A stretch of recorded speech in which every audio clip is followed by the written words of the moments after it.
Now, for more reaction on this story, remember this only broke yesterday, former royal correspondent Michael Cole. There you are. Good afternoon, Michael. Thank you very much for joining us this afternoon. OK, so we had the verdict yesterday that Harry has has basically won and been awarded our damages, not as much as I think he was hoping for. But so bring us up to speed on what's happened overnight and what reaction there has been to this story. Good afternoon, Dawn. Yes, it's been a very interesting mixed week for Prince Harry. First of all, Archewell Foundation, which is the main vehicle for their do-goodery, Harry and Meghan, that recorded a £500,000 loss. Then Hollywood Reporter, which is the Bible of show business out in Los Angeles, derided brand Sussex as a busted flush, as something that was over, something that had nothing to offer, which will be very, very uncomfortable for Meghan to accept. Then, of course, we've had the last 6 episodes of The Crown, which I must say depict Prince Harry as a teenager, as a very whiny individual, jealous of his brother, smoking a lot of weed, and relishing his role as being a disruptive influence. But, as you say, he had a tremendous win yesterday in the High Court. In this case against Mirror Group newspapers. And there's no disguising the fact that it was a victory for him and a vindication.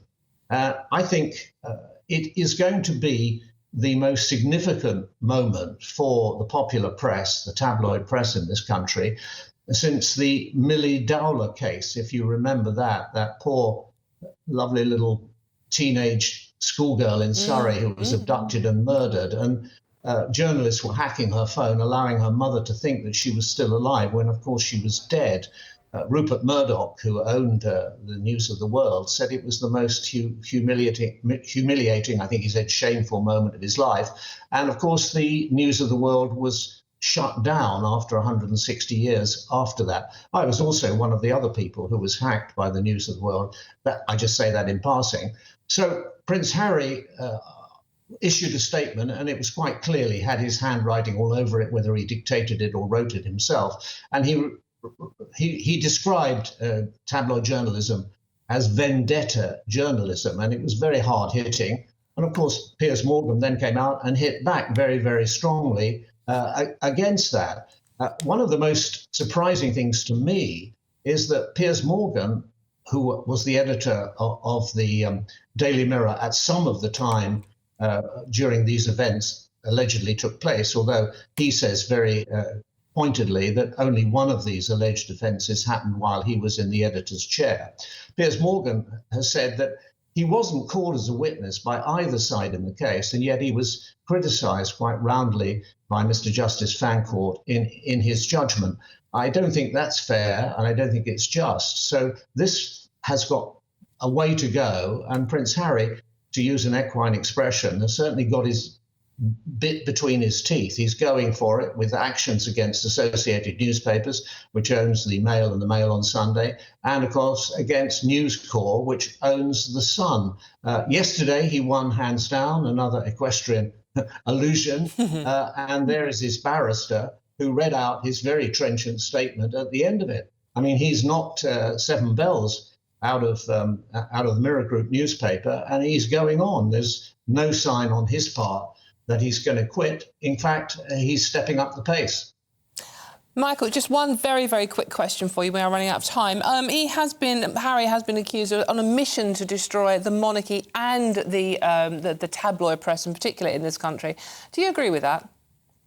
Well, that's what Piers Morgan said. And if you look at the book Spare, which was the biggest selling autobiography ever written, he says some very cruel and unkind things about his family, in particular about Queen Camilla, about his sister-in-law, the Princess of Wales. And there you see Harry and Meghan in happier times. These are not helpful remarks. And accusing anybody of racism is a very, very serious thing, because it's easy to make, but it's very hard to refute. You have to prove a negative. And I think throwing around epithets like racism is deplorable unless you're going to present the evidence as well. So I think he has done immense damage to the royal family by his attitude and by the statements and the interviews and the things he's written. But remember, Dawn, the monarchy in this country goes back 1,000 years, more or less uninterrupted. It's suffered worse storms than this, and it will probably come through making way with its sails filled with wind and its banners flowing.